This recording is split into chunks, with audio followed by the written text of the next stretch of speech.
Police officials say there is a reduction in recent crime on Providenciales since Operation Alpha 2 was launched. That operation and targeted patrols have been deployed at various locations on Providenciales in efforts to prevent, disrupt, and arrest persons who are actively engaged and committing crimes of violence.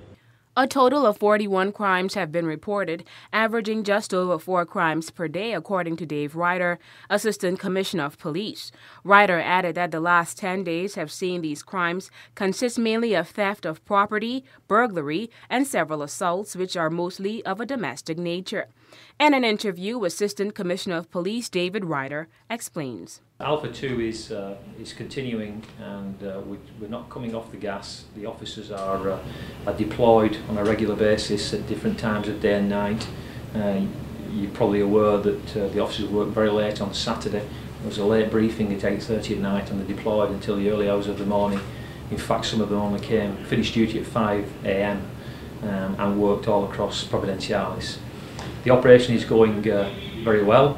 And I think the outcomes are that we've made quite a few arrests, but we continue to look for the key suspects that we believe are behind these violent crimes.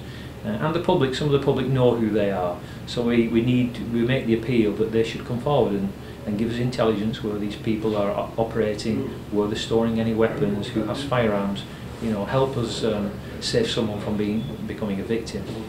One area of concern raised by the public was over a stronger police presence. According to Ryder, police officers are giving up an extra day of rest to combat the crime surge here on Providenciales. Officers have given up a rest day a week, and some have actually had vacation cancelled, and no additional vacation is being authorised for the foreseeable future, whilst we're trying to balance officers' welfare needs to keep that enthusiasm and motivation up so that they can take the fight to the criminal on the streets.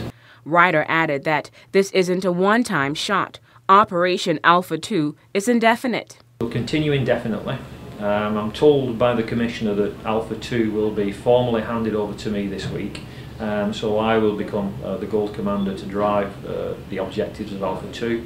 That said, you can see from this interview and the one the other week and the press release that I sent out yesterday, all of us are involved in this, and we're here to continue it until we reach a point where we take stock of what the community feel is a suitable point at which to maybe review Alpha and look at some of our policing methods and maybe not downgrade it but change our policing style.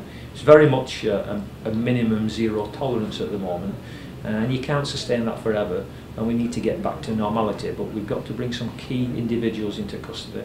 We've got to investigate crimes thoroughly, and we've got to put that physical presence on the street to make the criminals think twice about bringing the firearms out, using them, and we need to get them off the streets for good. So that's why we appeal to the public. Give us what information you have in confidence and help us to help you. Also speaking on Operation Alpha 2, Superintendent Ralph Dowdy said, quote, "We are trying hard both on the street and in the investigative arena to arrest and solve these crimes, and that hard work will pay off. We must, however, all be vigilant, as criminals can plan what they want to do, when, where, and how they want to commit crimes. Keeping one step ahead would only be possible if we work with the community to get the intelligence that we need. Please give us the information anonymously if you wish. That will help us take those guns and criminals off the street," end quote.